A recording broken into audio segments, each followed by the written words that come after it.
Kwenye mchezo wa kesho bado hatutakuwa na head coach, na changamoto bado ni ile ile, ni bado hajafanya refresher course kama kanuni inavyotaka. Kwa hiyo tunafanya mawasiliano na mamlaka husika kutoka TFF ambao ndio wanahusika na kuendesha kwa kozi hizo, ili mwisho wa siku mwalimu aweze kwenda kupata hiyo course ili aweze kurejea kwenye bench. Na kwa kumbukumbu tu ni kwamba baada ya mchezo wetu wa kesho, kutokana na mapumziko ya muda mrefu kidogo kama siku 20 na kitu, kwa hiyo tunaamini kwa sababu sio changamoto ya kocha wetu tu, makocha wengi nadhani umeona hata kwa upande wa timu nyingine kama Tabora na maeneo mengine kuna hiyo changamoto.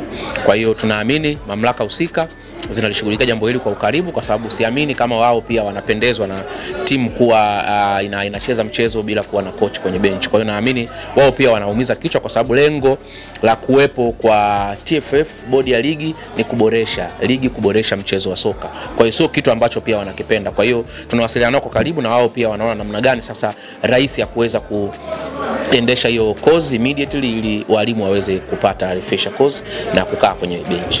Kutokuwa na mwalimu kwenye benchi la ufundi kuna waathiri Dodoma Jiji kiasi gani?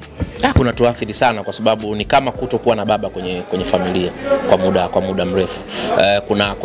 Unajua sauti ya mwalimu ni tofauti na sauti ya mwalimu msaidizi au assistant au fitness coach au sauti ya captain. Yani mwalimu ni mwalimu na head coach ni head coach.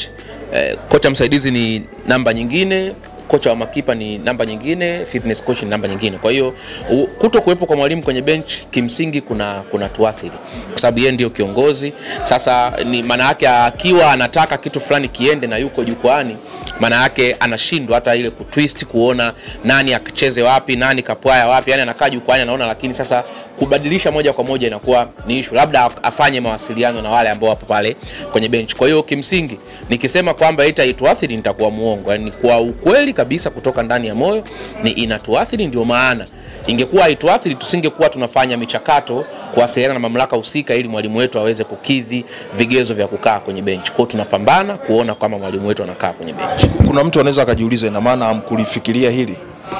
Tulilifikiria, kwa sababu kwenye hali ya kawaida unavyokuwa unajiandaa na ligi mambo ni mengi, na wachezaji wa kigeni, yani mambo yanakuwa ni mengi. Na sisi tulivyoona kwamba ameshakuwa head coach kutoka ligi kuu Rwanda, amekuwa kocha mkuu wa timu ya taifa almost miaka 4, tumeangalia vyeti vyake CAF, FIFA, vina fit vizuri kabisa kufundisha sehemu yote. Tukaja tukagundua kwamba zipo kumbe kanuni za ndani sasa ya ligi zenyewe zina mashiko kwenye ligi husika, ndio ambao kimekuja kutukwamisha. Lakini kimsingi ni kwamba tunalifanyia kazi na kila kitu kitakaa sawa. Tumeona jana Simba amecheza na KMC na Fountain Gate. Fountain Gate walikuwa wana wachezaji pungufu kwenye benchi lao, na nyinyi pia imewahi kuwatokea kwenye swala la usajili wa wachezaji kwenye misimu miwili iliyopita. Labda kwa msimu huu nyinyi mmekabiliana nalo kwa kiasi gani? Kikubwa kwanza ni kuwa na watu ambao wanafahamu mambo mengi kuhusu mambo kama haya. Yani kugawanya majukumu, wanasema separation of power. Ukiacha mtu mmoja afanye kila kitu, kuna vitu anaweza vikampalia. Umeshanielewa? Kwa hiyo sisi kwetu tuligawana majukumu. Kuna muda mimi kama mkuu wa idara ya habari nilikuwa Dar es Salaam kwa almost wiki nzima kwa ajili ya kushughulikia vitu kama hivyo. Sasa timu nyingine wanaweza wakaona afisa habari huyu hawezi kwenda, ngoja tumsubirie katibu au tumsubirie. Sasa unakuta katibu naye ana mambo mengine kuingiza zaidi kwenye mfumo, kusainisha mikataba, kuandaa mishahara msimu ujao, sijui. Kwa unakuta mtu mmoja ana vitu vingi, lakini sisi pale kwetu kuna kitu tumekiweza kidogo, separation of power.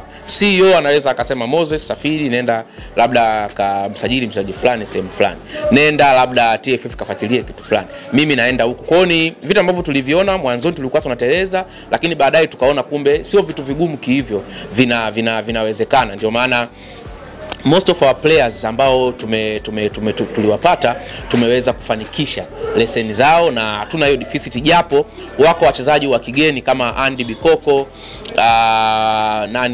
Nelson Munganga, wao na wenyewe pia michezo miwili hawakucheza kutokana na kuchelewa kwa vibali, na sisi tulifanya ambacho tulipaswa kufanya.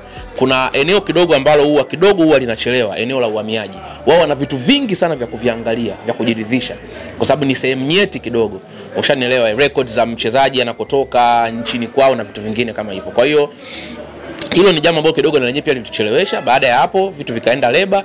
Kwa nadhani kila kitu kimekaa sawa na kesho tunaweza kuwaona kwenye mchezo wa kwanza wakishiriki.